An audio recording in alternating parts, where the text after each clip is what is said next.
What's up, and welcome back to Nowstalgia Pod, giving you another week of what's going on in pop culture. My name is Pat Sheehan, joined by my co-host Dave Martin, Swagger Dave. Emmys award season, it always sneaks up on me, man. Always does. Yeah, especially this year, COVID Emmys, there's just less TV to nominate. Mhm. So let's nominate Hamilton again. Good Why not? stuff. Hey, Uh, Disney Plus. They knew what they were doing with it. That's why they released it early. They're like, oh, perfect. This is gonna just live on forever. We got a lot to talk about today, though. We have a couple albums, a couple TV shows, and Marvel back in theaters for the first time in 2 years, I guess. So I guess maybe like 18-ish months, right? Spider-Man Far From Home would be the last one, right? Yeah, And that was July 2019, 2 years. 2 years. Jeez, Yeah, it's crap. been some other superhero stuff, of course, from DC and the New Mutants. But yeah, Marvel back at last on the big screen. And we're going to talk about it all. So if you're listening on YouTube, hit that subscribe. Go to soundcloud.com/nostalgiapod and follow the pod any way you want to. And also on Twitter, where we tweet out things that aren't necessarily talked about on the pod at Nostalgia Pod. But let's start with those Emmys, Dave. We got the nominations. There's a lot of, like you said, a lot of new nominations. You know, some of the shows that have won in past years either ended, weren't, didn't put shows out last year for one reason or another. COVID Emmys, like you said. So I think there's a lot to dig into in terms of nominations. But what stood out to you just in general right away? Hmm. I think what stood out to me is just I was not like I had no negative thoughts. It's always Mm, quick to get reactionary about snubs and mistakes and whatnot. I'm like, yeah, you can find some mistakes. I'm not a fan of giving Hamilton more awards just to do it when there's other people you can be awarding for the first time. mhm. Alas, yeah, I think that it looks pretty good to me. And like you said, there's a lot of shows that are not in the mix. Only one of the comedy series nominations was previously nominated, and that's the Kaminsky Method, which is not even like that popular of a comedy for Netflix. Mhm. Drama, same thing. The last year's winner, Succession, obviously has not yet returned, therefore cannot be nominated. The only previous winner this time around that's nominated is The Handmaid's Tale. So it's a lot of new blood, and that's cool. And you think like big picture, Netflix probably has their best chance yet to win one of the big awards, namely Best Drama with The Crown. Famously, they got beat to the punch as a streamer when Hulu won for Handmaids a few years back. And Netflix keeps getting lots and lots of nominations, but they don't have that big prize yet. But you got to figure the time is finally here with The Crown. Yeah, The Crown feels like this could be it. Although we said the same thing about, John Hamm when he was up against Cranston all those years of Breaking Bad. Like there was just going to be a year. Right. But in recent years, the Americans did break through. In what was that, the year when Game of Thrones wasn't in it finally or something like that? Yes, Yeah. exactly. So maybe this is going to work out for The Crown. I think just kind of scrolling through the list. I mean, there's always going to be some things you can squabble with. Like for example, you look in the comedy series Emily in Paris, a widely panned show, especially as we talk about the relationship that it has with the Hollywood foreign press at the Right. Golden Globes. There's going to be something to be said there, but for that category, 10-15, Ted Lasso, pretty inspired picks, I would say. Um, Limited series, I don't think there's anything wrong with this series at all. I mean, all five of these are worthy, It's and stacked as fuck, is what I it don't even. is. Yeah, how do you pick? How do you pick out of these five? I May Destroy You, Mayor of Easttown, The Queen's Gambit, The Underground Railroad, and WandaVision. We have reviews on all of these, so go check that out. So I don't know, man. I agree with you. I think this is actually a pretty good nomination year. Um, I want to just shout out that in the lead actress in a drama series, MJ Rodriguez, Yep. first transgender actor to get a nomination in a lead category, which is pretty cool for Yep. Pose. Hmm. So, Pose continues to be a show that's breaking down some of these walls within the awards season, at least at the Emmys. Um, any other things that stood out to you? I'm really pumped to see Hacks getting a lot of love in here. Yeah, that's awesome. Double nom for Gene Smart, also a supporting nom for Mayor of Easttown, as well as lead Mhm. for Hacks. That's great. Um, yeah, love it. Uh, Thinking of, like you said, comedy series, and you have Emily in Paris there. Trying to think like this was kind of the talk going in. Comedy series kind of thin this year in Mhm. terms of stuff you could pick. Like I know people like Girls Five Eva on Peacock. I haven't seen it, but that's the only thing that kind of like immediately comes to mind for me. I mean, you do have like Cobra Kai is getting in. That's a Yeah. popular show, but not the most critically adored show. So they did what they could. I feel like I guess a Made for Love on HBO Max. Now that we know Mhm. that's not a limited series that has been renewed, I guess that's something that I would have liked to see here. I also would have loved to see in drama industry, which Mm, just doesn't feel like it had the push, but maybe in future seasons, that's something that HBO and BBC could get done. That'd be cool. Um, there's a lot of love for Lovecraft Country, notably a show that got a polarizing reception, but also more importantly has been canceled already, and it's got a ton of nominations for HBO. yeah, I'm kind of glad to see Lovecraft Country get some love because I think they took some big swings, and I really appreciate the everything that went into that. But yeah, very strange timing to see it get so much love when it's not coming back. Um, one nomination that stands out, and I think could be interesting to watch. So obviously, Conan O'Brien wrapped up his talk show very recently, and that we didn't talk about that, but I watched the final episode and just kind of seeing Conan's influence on that industry and just his comedic influence over the past now 3 decades, pretty remarkable. But in the Variety Talk series, it's almost always Last Week Tonight with John Oliver. It's actually become a bit of a running joke among Yeah, everybody in the category. But I wonder if maybe Conan could sneak in this year and get a little bit of that legacy love. What do you think? yeah, that'd be cool. Yeah, They again didn't honor Jesus and Marrow, so that's like I think the next best thing is to yeah. just try and go against the grain at least a little bit. Um, Thinking of other stuff here. Um, I mean, just looking at the most nominated shows, Crown being tied for the most makes sense, 24. Mhm. But then you have The Mandalorian at 24, WandaVision at 23. I expected them to be here, but I didn't expect them to be quite that strong. Lots been made of the networks, the company breakdown of total nominations. And when you add up all the subsequent streamers and networks, Disney is technically number one because, of course, they just have the volume there between ABC and Hulu and Disney Plus. But breaking it down to actual service, HBO just edges out Netflix 130 to 129. Fully expect HBO to actually win the most, like they do every year. But Netflix does have the quantity side of the equation down. We know that at this point. It's kind of funny to look lower though, right? Quibi, now owned by Roku of all people. Like the Roku content is owned by the Quibi content's owned by Roku. Quibi since canceled. Got 8 nominations, which is more than Paramount Plus, Peacock, AMC, and Showtime. Like no one would have picked that. No, definitely not.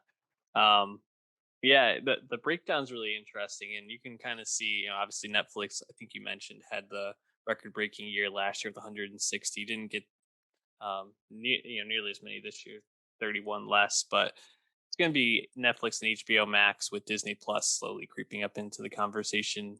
I think dominating, and then these smaller ones getting the kind of pulling up the rear, so to speak. Just wanted to give a couple more shout outs on the nominations that I really was pleased to see. Giancarlo Esposito, The Mandalorian. Awesome. Mm. Just great to see him getting recognized.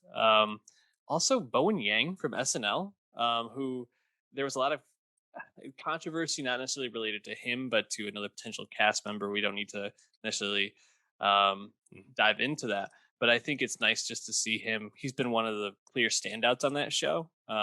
So it's you don't really get a lot of people standing out in SNL nowadays. So it's nice to see them get recognized when they do.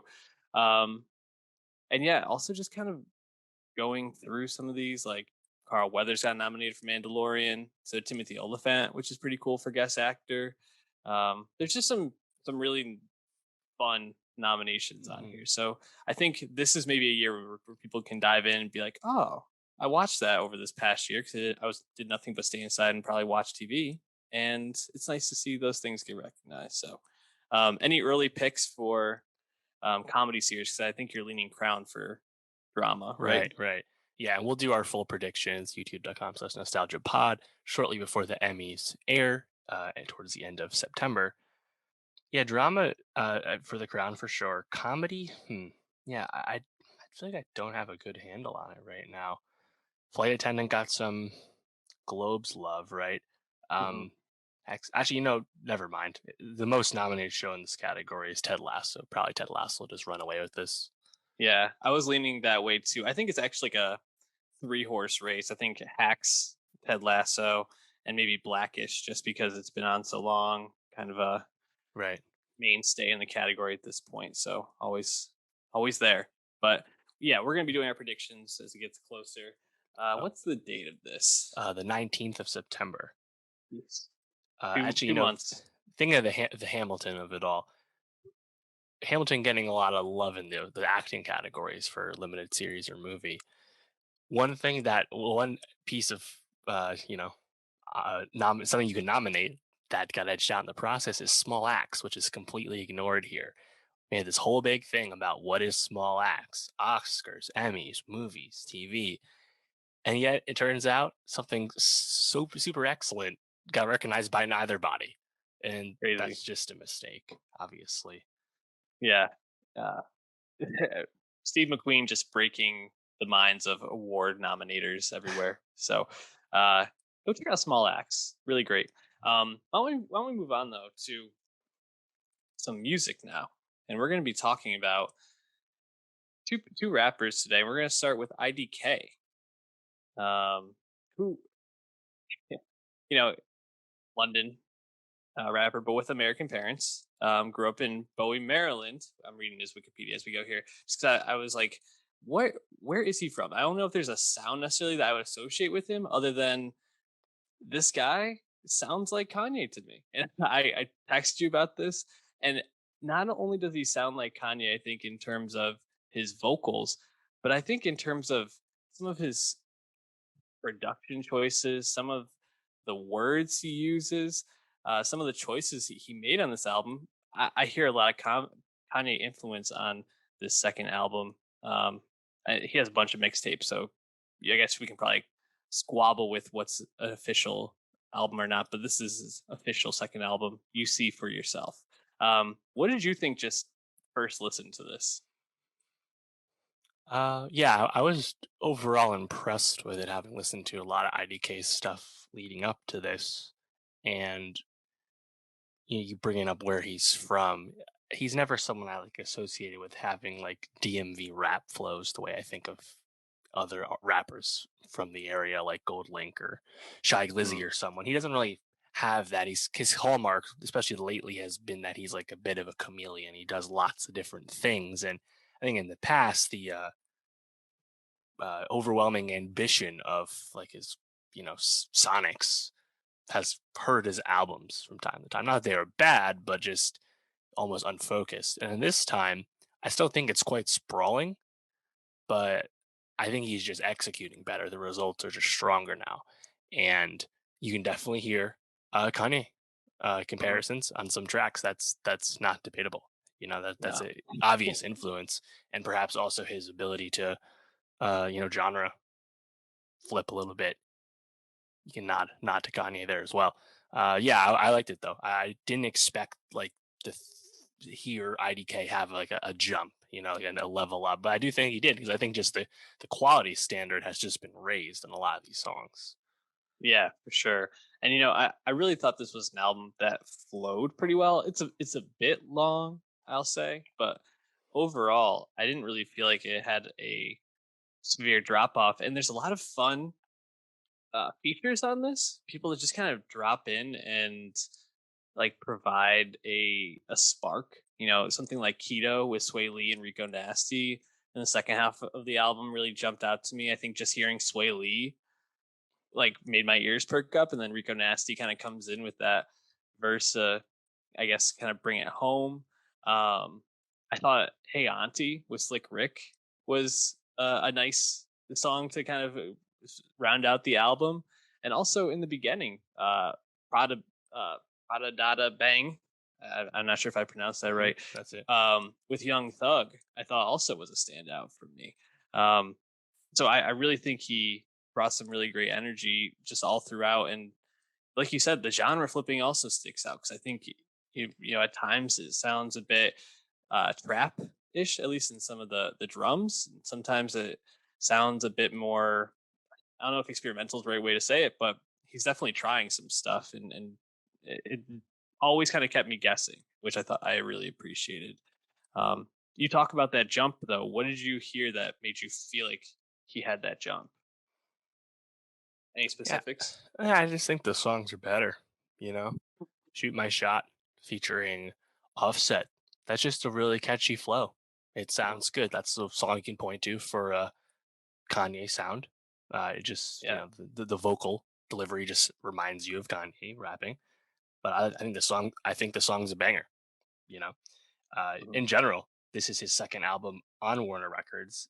They seem to have given him a nice budget because it's a robust feature list.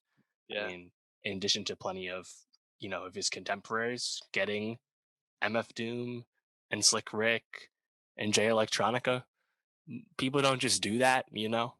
No. Like, I feel like that should mean something. Didn't care for JLX, My Third Eye is Huge lines all that much, but I think that song with Doom and West Side Gun Red was pretty good. So, yeah, I mean, I guess just later on, hearing, I don't know, hearing like, was it Hook? Is it? No, he just had he had a bunch of songs. I thought like his delivery was just like quite tight, and maybe he doesn't blow you away, but like I feel like he just deserves more attention than he gets, and I think Warner giving him that budget for like really strong features suggests that they agree and they want to push IDK and make him a bigger rapper because he definitely can back it up with songs. Yeah. No, he definitely can. Yeah, a song that also stood out to me, and I appreciated uh, taking a bit of the UGK international players start. Where he's like, "So I typed a text on Peloton, and it automatically puts you in that mindset." And then it's a more like gospely type rap song. And I just thought that was like a really smart interpolation, and I think he really tries to mesh together some of that old school. You mentioned MF Doom, Slick Rick, people like that, with I think some more modern uh, sounds and flows, and I think this really works. So I think if you're looking for an album that surprised me, I think a lot of people would enjoy. Not every song's a hit. I'd recommend this one. Um, which song do you think we should put on the playlist? So I really like Shoot My Shot. On the other hand, some people might really like Puerto Rico, which I think is a great, example of IDK singing. It's Yeah, very different, but it works. Hey Auntie probably would get a lot of attention lyrically just because of, what he's telling everyone about his personal hmm experiences and stuff, just laying it out there. So the one with like Rick, uh, and then even stuff that's maybe just lower stakes, like 10 feet or keto. Like there's a lot of stuff to pick from, I think. for sure. Check out our Nostalgia Best of 2021 on Spotify to follow all that along. Dave, Vince Staples also released an album this weekend, self-titled Vince Staples. Uh, Same length as his last album, FM, which we talked about. Check out that review, SoundCloud or SoundCloud.com/nostalgiapod, and more importantly, YouTube.com/nostalgiapod. But did this one work for you to the level that FM did? Because I think we both really liked FM, right? Loved FM, had it on the top 10 albums of 2019. Yeah, Yeah. loved it. And self-titled fourth album from Vince definitely didn't sound the way I expected, you know, uh, and I still like it, but I don't like it as much as some of his other stuff. But that's really just because it's different, and I think it just takes some getting used to because a lot of the hallmarks of a Vince Staples performance in terms of the darkness yet wittiness of his introspective, self-referential lyricism. It's all still there. It's just sonically, this is produced all by Kenny Beats, but it's not the most showy or out there Kenny project. FM also produced all by Kenny Beats. Uh, Definitely had like a really clear West Coast influence, of course, with the radio stuff and all that. But Vince Staples, it's almost self-titled. It's almost understated, and you kind of gotta almost focus on what Vince is doing. So I still think it's good, but it's not what I was expecting, and it's not like a lot of my favorite Vince songs. If Mhm. that makes sense. Yeah, I just want to clean up real quick. So FM was actually 2018. That was 2018, our right? bad. But yeah, I agree. When I first put this on, I was like, I had to go drive around, run a couple errands, and I was like, oh, this is good driving around the town music, like Vince Staples. Let's get some bangers going. Let's get some energy going. And it really was not what I was expecting in that sense, and I found it to be a lot more subdued. And to have Penny Beats back for this and to get something that's so different from FM. Um, I think Vince was really trying to obviously do something different. I think he executed pretty well because the songs still sound really good, I think. But like you, I don't know if this is the Vince I'm gonna find myself going back to right away. I think I'm gonna definitely go more towards Big Fish Theory or FM before I'm reaching for the self-titled album. But why don't we talk about what you felt like worked for you with this? What were like the moments or the choices that you liked? Yeah, just a lot of bars about Vince, like being scared to meet his fans for fear of the intentions of his fans. The skit about uh, leaving a party and basically avoiding legal issues. There's tons of just little moments, anecdotes about Vince's previous life, surviving on the streets in North Long Beach that feel familiar. It sounds like Vince. I Mhm, think where that manifested the best for me is probably my favorite song on this would be Sundown Town, the third track. Um, Conversely, I think he does do some new things, right? The first mhm, track, Are You With That? He's doing the hook. mhm, That's some more melodic stuff. That's not really what we expect of Vince. But because this production is more understated, it's not big in your face electronic stuff like Big Fish Theory, and it's not like classic, West Coast bounce like FM. Vince almost needs to do more with his performance on these songs. I think a song like "Are You With That" because he's really controlling the whole melody. Uh, Also works, but it's just new for him. yeah, I think Sundown Town, like you mentioned, really stands out to me. I agree. Also, I think Vince really balances on this being super introspective and pretty blunt about some hard topics.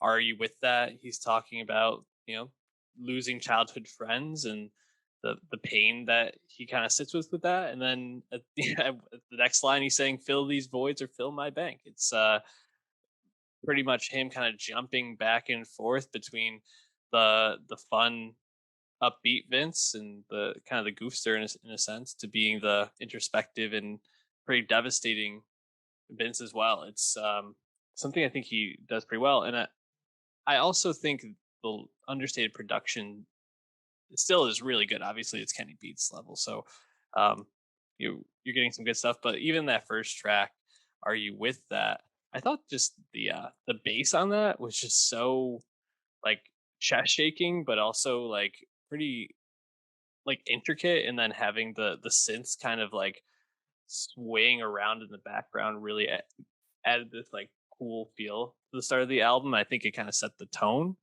Um, like I said, Sundown Town also really stood out to me. And then something like "Take Me Home" in the second half, I also thought was pretty good. I mean, this is a quick album, only 22 minutes, so it goes by quick. But "Take Me Home" stands out because it has that Boucher like chorus hook to it that I think really just stands it like makes it stand out from the other ones. Any other tracks that stood out to you or that you liked? I think those are most of them. But even though it's short, it still rewards lots of listens because there's some dense verses from Vince here, like you expect. He's telling you a lot. It's actually a lot like Summertime '06, his first album in that regard. So, Hmm. it might not. Does it have a North on this album? No, but I mean, there's still a lot to like. Vince is clearly a top tier rapper, and even though people really like him for his social media presence and just his general funny demeanor and I think wry sense of humor, his best stuff is still his music. Let's not get it twisted. He's really good. Yeah, he's still top tier. Maybe not top tier, but up there for sure. Check it out, and we'll probably put a song on our nostalgia best of 2021. But Dave, let's move into TV, and maybe my most anticipated show of the year, honestly, because I think you should leave with Tim Robinson season 2 dropped this past Tuesday, week ago today, and season 1 of I Think You Should Leave was a show I came to late in 2019 when it dropped, Yeah, that's right. and it's a show that honestly has grown on me and become one of my favorite shows of the past 3 years. Um, a sketch comedy show. Tim Robinson was a writer for SNL. He was in a few skits, you can see him, but never like a star in any of them. And pretty much the hook for why you should watch is it's basically all the rejected skits that he wanted to make that were too weird or people didn't think were going to work for network television, and he put them all on Netflix, and it is absurd and loud and ridiculous, and I think one of the most rewatchable shows probably of the last decade or two. And it kind of got announced to little fanfare about a month ago that this was coming back, but the accounts online that are big, I think you should leave. We're very excited for a lot of energy from the fan base. And I think season 2, while not being as uh, consistently excellent as season 1, still has a ton of hilarious sketches. And this is also a show that the more you watch, it really rewards you. Like I said, rewatchability level is high with this. So even no matter how you feel after the first watch, it's about that second or third one when you go back to a certain sketch, you notice a detail. So I wanted to just check in with you. Have you watched any of I Think You Should Leave since it came out? No, I haven't. I've seen a Oh, maybe man. like a clip or a GIF here or there online, but no, I haven't watched it. I see it Mhm, as a robust guest star list. Like each episode seems to have a fellow famous person alongside Tim.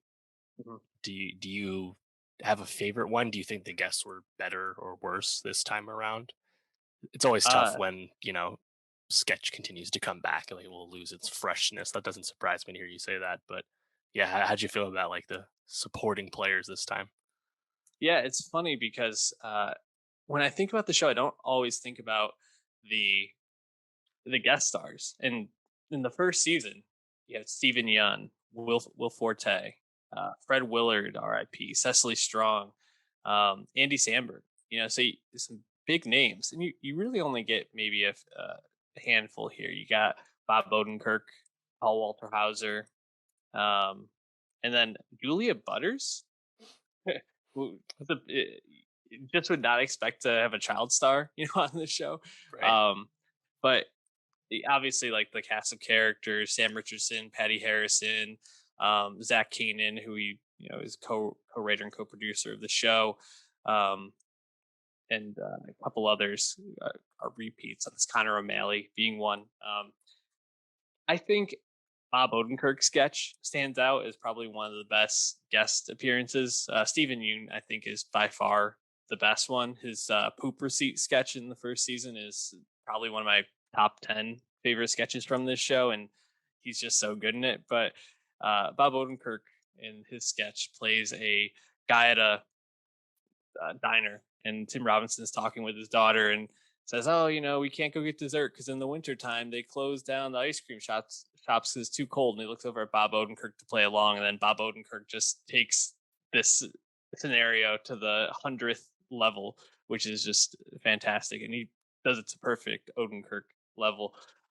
Also, Ezra Koenig from Vampire Weekend is credited as being a guest star, but he actually just co-wrote a song, and this is a surprisingly a show that has a lot of original songs in it from the first and second season.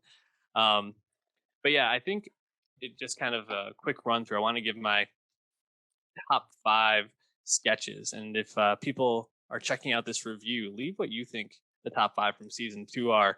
Um, the first one, the hot dog skipping lunch sketch, absolutely absolutely hilarious. Starts the season off on a great foot. I mentioned the Bob Odenkirk sketch. Really liked that one.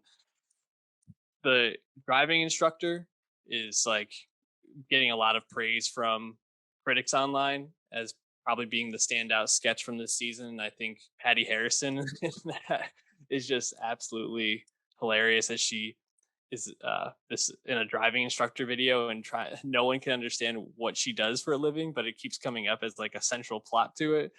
Um, Also, calicocutpants.com, great sketch where you have to pay it forward. And if you watch the show, you obviously know that refers to and then sloppy steaks, dangerous nights. People can change, Dave. That's what Ezra Koenig wanted you to know. People can change.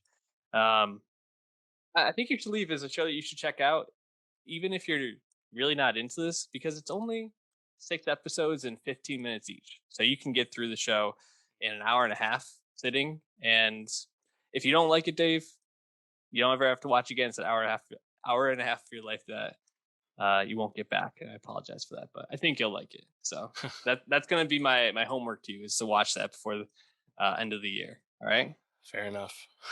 Why don't we move on to something that we both watched though, which is White Lotus on HBO. You kind of turned me on to this. How did you come about this?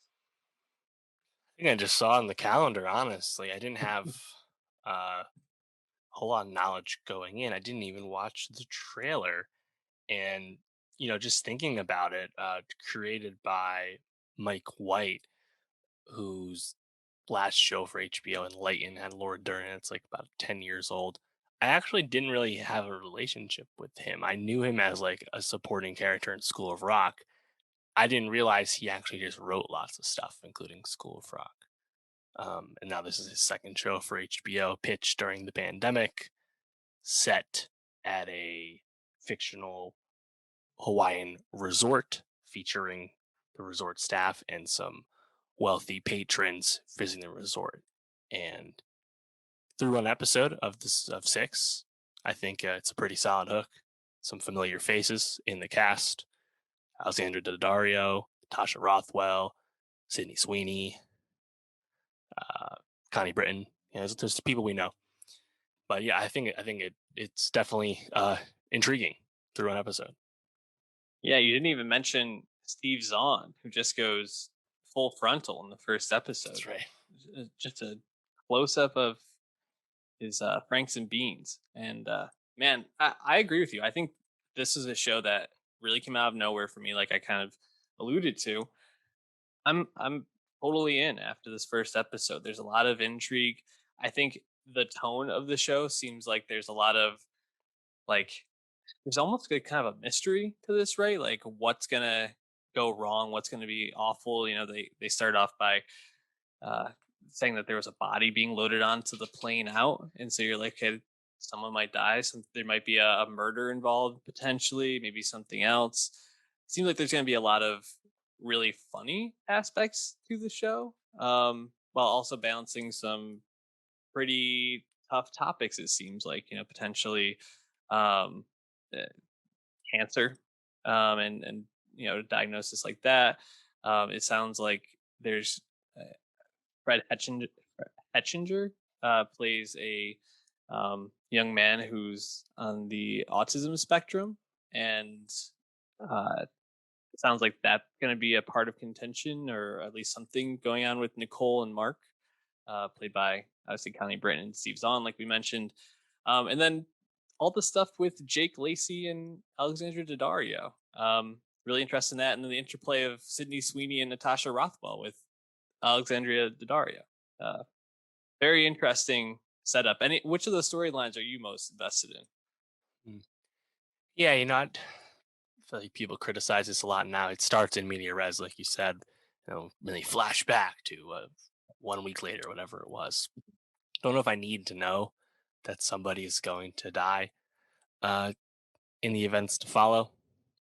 Alas, uh, yeah, I think I like how some of the characters are quite unlikable, right? Jake Lacey is just kind of a rich prick, Yep, and I don't expect that to change. You know, and he plays it well. yeah, he does, and I want to see how that relationship degrades over the show because I'm pretty sure that's where it's going. Mhm. Sydney Sweeney's really good at playing a toxic teenager, as we know from Euphoria and other Oh yeah. stuff. I guess she also was just a nice teenager in big time adolescence as well. But she's going to play teenagers for a little while longer because she still looks quite young, even though she's in her 20s. So I think she was really good in that. Like, God, like the way her and her friend were dressing down to Dario at the pool in the first episode is just Yeah. so cringe inducing, right? But in general, like this humor, it's almost like satirical, right? In terms of this making fun of these really wealthy, entitled yet helpless people that are visiting the Hmm. resort. And through one episode, I also really liked Murray Bartlett as Armin, the manager of the White Lotus Resort. Yeah. Really fun performance. Yeah. Really fun performance, and also I think the juxtaposition of Jolene Purdy's Leanie, the pregnant trainee at the White Lotus, against all these people who, like you said, are so rich and on vacation, and she's working while pregnant and goes into labor while working, feeling like she couldn't even share that this was going on for her because she was afraid of getting fired. Just is like a very it seems like this is going to be a theme where they're kind of juxtaposing the real world people and uh, the people who are visiting. And actually, just a like a quick thought is I think now that COVID has obviously started to subside in certain areas as people become more vaccinated, uh, the travel and the tourism of Hawaii is booming at the moment to the point where they're actually shutting water off to certain residents in some areas or encouraging them to stop using certain water so that they can feed the resorts. So it's actually kind of bringing to light a real world issue, kind of in a sense of the Ridiculous. tourism versus the people living there. And not as explicitly, obviously, as that, but it's something to just kind of, I think, a nice tie-in. But Mm. looking forward to the rest of this. It's only 6 episodes, like you said, so we'll be talking about it early or mid August. Would you go to a resort like the White Lotus? Is the resort your type of thing when going on vacation? Hmm. Good question. I've never been to one. I thought about it. Me neither. The stories I always hear are like you get out of the airport and you're driving there and you just drive through some incredibly impoverished areas, and that I think that's hard to sit right with me in a sense. When you're going to this resort and you kind of go through these walls and it's like, oh, all your problems on the other, all the real world problems on the other side are gone. But a lot of those areas also, it does create jobs for people there. So there's a balance to it, I suppose. Well, why is it not your thing though? I just think when you go into, especially Hawaii is such a beautiful place with so much to do. To Mhm. just go chill at a resort, which Yeah, isn't actually that different than any other resort that you can go to, that's just true. feels like a waste of money to me. Like, go out and actually enjoy Hawaii. Yeah, Like, that's true. don't sit in a damn pool. Like, what's the point? You can do that at Yeah, home. yeah, you can go to a pool anywhere. I agree with you. That's a good way to look at it. I know that you're also a like a avid hiker and things like that. So I'm also Hawaii is just the a fan of perfect. Airbnb, like why don't you stay in like a real place? Yeah, That's just how I am. absolutely. We'll be talking about White Lotus as it wraps up, but let's move on and finish up with the Black Widow. From White Lotus to Black Widow, Dave. This is a movie that obviously has been held back due to COVID in terms of release. But I mean, there was talk of this movie being made back in 2014 after Age of Ultron. Like they, this is not a like something that just kind of came about. Been in the works for a while, and I think when you look at the cast of Avengers and you think about the stars who play them, we talked about Chris Evans last week. Check that out, the Chris Wars. Um, it never really made sense why you wouldn't give Scarlett Johansson a movie where she's the star, the lead, and especially when she can play basically James Bond, and we finally get it when we know her character is leaving the MCU. Uh, pretty crazy to me that this is when we're getting it. But what are your thoughts just around Black Widow coming out in general? It's been a long time. It's been a long time. This movie been delayed a few instances. Supposed to come out May 2020. But yeah, obviously this movie is way too late and a mistake. And I'm sure if they could do it again, this wouldn't be the case. No. You have Captain Marvel as your first female-led superhero movie. When you had Scarlett Johansson already there, already established, also played by a more famous and bankable actor in Scarlett Johansson over Brie Larson. And just kind of strange, you know? And Yeah. a Wonder Woman kind of like you would have thought this would have come out a lot sooner after what happened with Wonder Woman when Wonder Woman was so rapturously received and Gal Gadot was embraced and all that. But no, it took all this time, and it's like yeah, this is set between Civil War and Infinity War.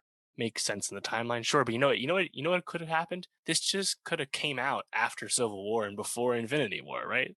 Hmm. Like Totally. what the fuck? Yeah. It's kind of crazy to be getting this as Scarlett Johansson's on her way out, kind of a swan song in a sense, Yeah, and also kind of crazy that she was upstaged in this movie, man. Florence Pugh stole this movie, and it's like uh, for ScarJo, I wouldn't say she's bad in the movie, but just tough to be upstaged in your final appearance in the MCU. I right. think. Yeah, so this is Black Widow marks her seventh full appearance.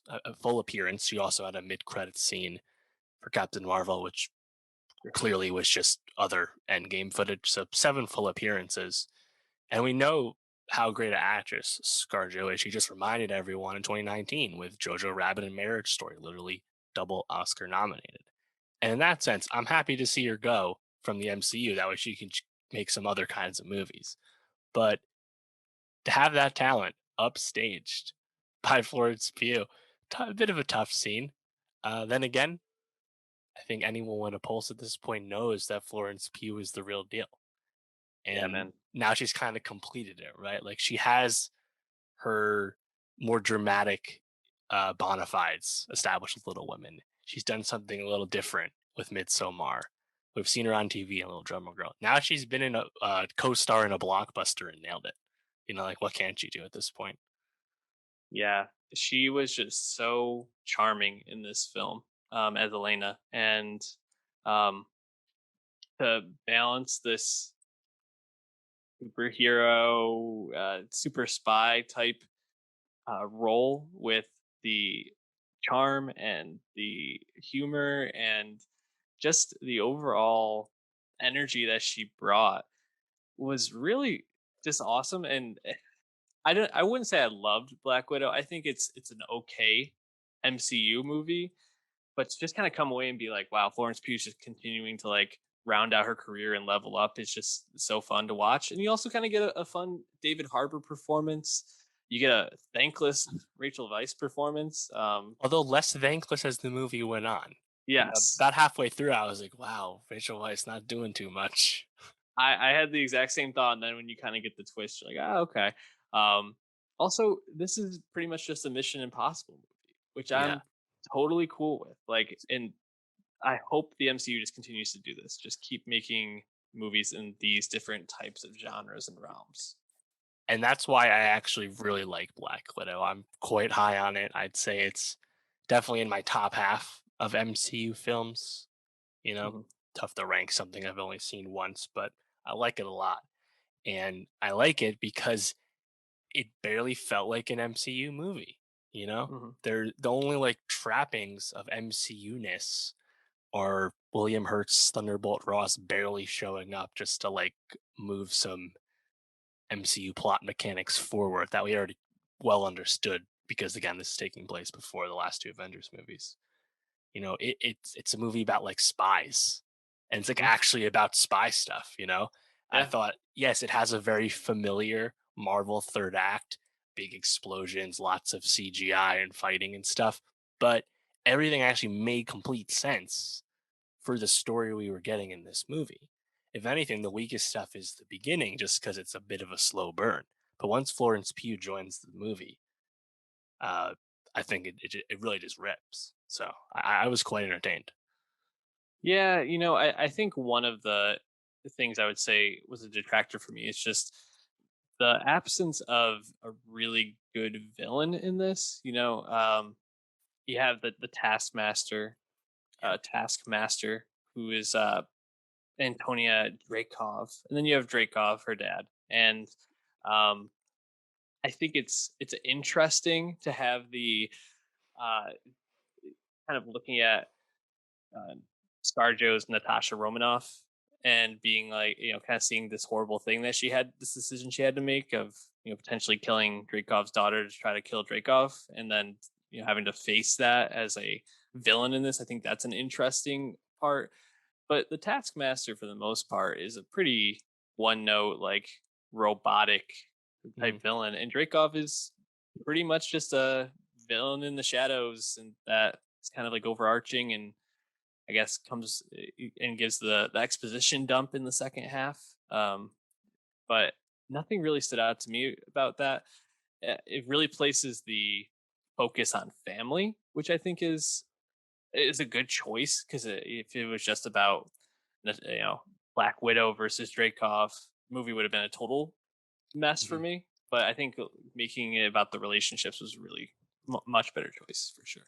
Yeah, and that's also why I liked it because it felt like the villains were more of a means to an end, but also kind of fit with the rest of the movie in that it's a story about family and relationships and Mhm. like your motivations to maintain or not maintain those relationships. And the villains directly played into that, even if, yeah, like Dreykov's a bit nondescript as far as MCU stuff goes. Taskmaster, apparently a little controversially, was quite changed from the comic origins of the character.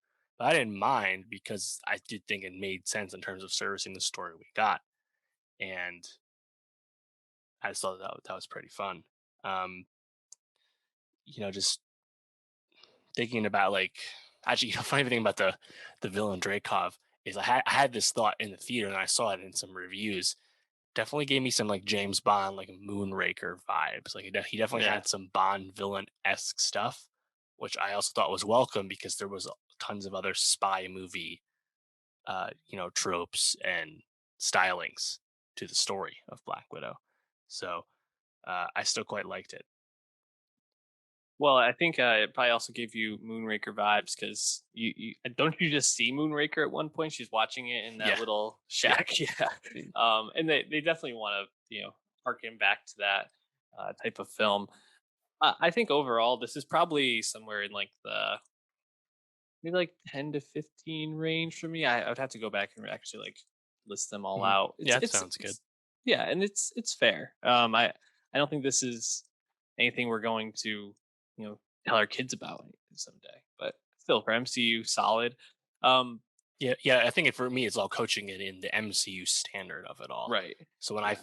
feel like I got something even a little different, or at least Mhm. made me feel a little different, even if it's not actually that different, I just give it so much points because I'm comparing it to the rest of the MCU.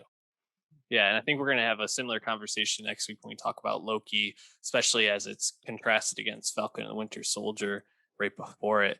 Um, after credits scene, you see Julia Louis Dreyfus Mhm. coming back, and I forget what her character's Uh, name is. Valentina De Yeah, Fontaine, something like that. Valentina Allegra de Fontaine. There we go. Yes.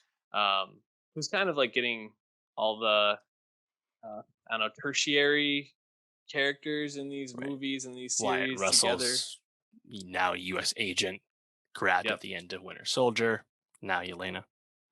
Interesting. It seems like she's obviously sending Yelena against Clint, which seems to be setting things up for the Hawkeye TV show, I'd imagine. Yeah, Uh, no, that was so funny about this post credits, and it got like a big pop when I saw in the theater from the rest of the crowd. But like, I already knew that this is what was gonna be because Florence Pugh was announced as part of the Hawkeye show yeah, publicly already.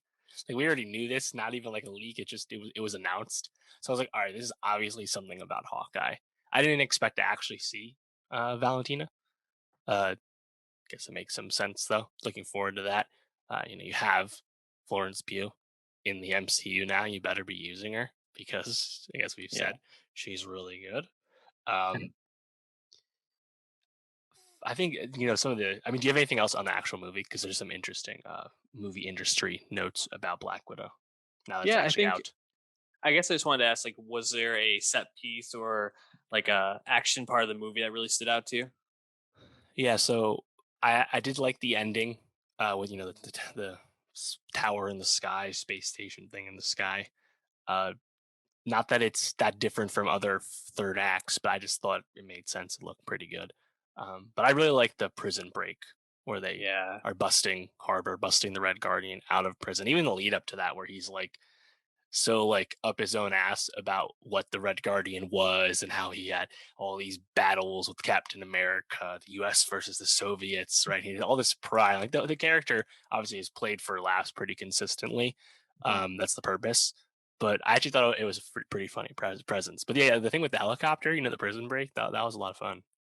Yeah, the prison break was probably my favorite. That and the opening scene, where they're kind of running to that air base and Right. trying to get on the plane. I thought that was a really fun opening scene. Any like non-action scenes that you really liked? I think the Yeah. one that stands out for me is when they finally find Rachel Weisz and they're all sitting down at the dinner table together. I think that stands out as a really fun scene, and I think a lot of just the interplay with Yelena and Natasha. When when she finds Yelena and they have that fight, and then the rest of the what are they sparrows or whatever come. Forgot what they're The Other Widows, yeah. other widows. Yeah. Very similar to Red Sparrow, the Jennifer Lawrence movie, in terms of the Yeah. story of it all. But yeah. Uh, yeah, I think all the dramatic scenes are quite strong, largely due to Florence Pugh's performance. But I just think the script does a really good job of making everything land. Mhm. So it was a lot of that stuff. I thought Delana had some really funny moments. Right, I love the stuff with the vest. I also loved how they kind of like were mocking Black Widow's posing when she would like land and Okay. stuff. That was really funny, and then they would called it back later. In general, ScarJo has previously criticized the overt sexualization of the Black Widow character in the early going, starting with Iron Man 2. I think it's really awesome to see how far that's come, even if it's a little unfortunate that we had to come that far at all. But Yeah. I think they did a really good job of kind of handling that and also having a lot of levity uh, connected to that kind of stuff in Mhm. in Black Widow the film. So yeah, the dramatic scenes, the character relationships, the family stuff. Didn't expect it to land as much as it does, and if it didn't land, it probably the movie would be a lot worse. But thankfully, it does.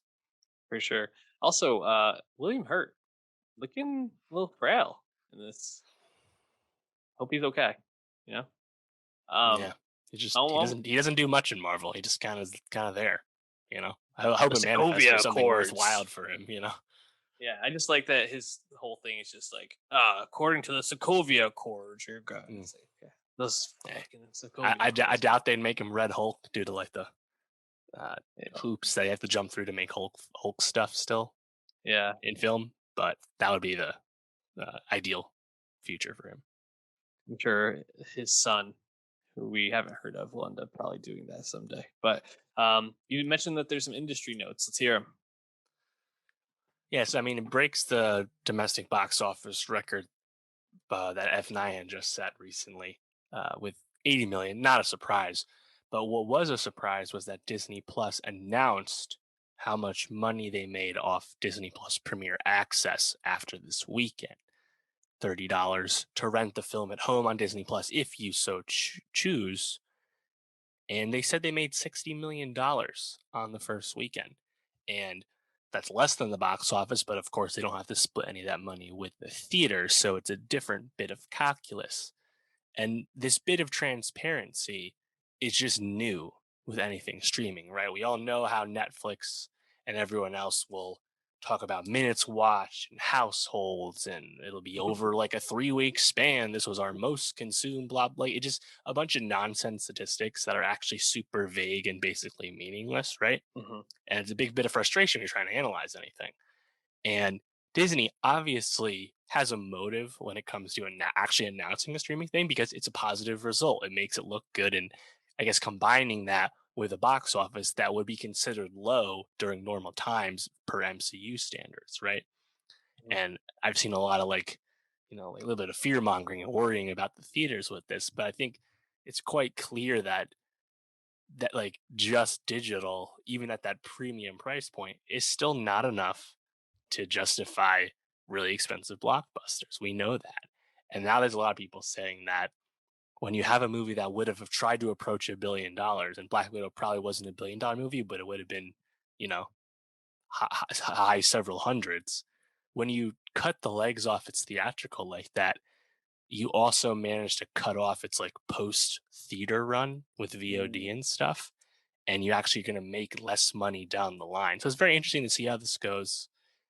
Jungle Cruise will be Disney's next movie with Premiere Access coming out end of the month. I have a feeling we're not going to know exactly how much that made on Premiere Access, is because it's not going to be an impressive number in all likelihood. Yeah, no. It's a movie based on a theme park ride and not the 22nd Marvel movie, you know? Kind of obvious. But I'd say let's not be too uh, worried about theaters just yet because this is very much a one off thing and we're still in a pandemic box office in many regards. But interesting to see a rare bit of transparency in terms of streaming data. Yeah, I saw this in theaters. My A list has been reactivated and being used again. That's Um, right. it was an interesting experience. I was only in the theater with four other people. I went really late at night. Um, I wore a mask the whole time, just because I felt better about that. But uh, movies are just better in the theater, man. Like I get Hmm. that watching at home is so much more convenient, but it really is just a much better experience. The sound, seeing it on the big screen, a lot more engaging. So, um, if you can go to the theater, you feel safe, just do it. I know not going to be that way forever. Eventually, we probably will be consuming things by choice, either at home or in theater for everything. But for right now, support your local theater if you can. Any last thoughts on this, Dave? No, no, I think that's it.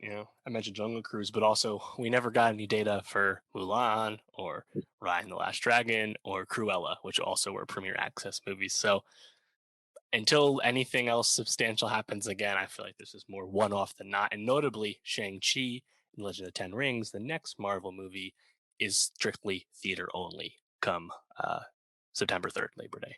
Coming up We're quick. we're really moving into the newness of Stage 4 now with Marvel. So, or is this That's right. Stage 5?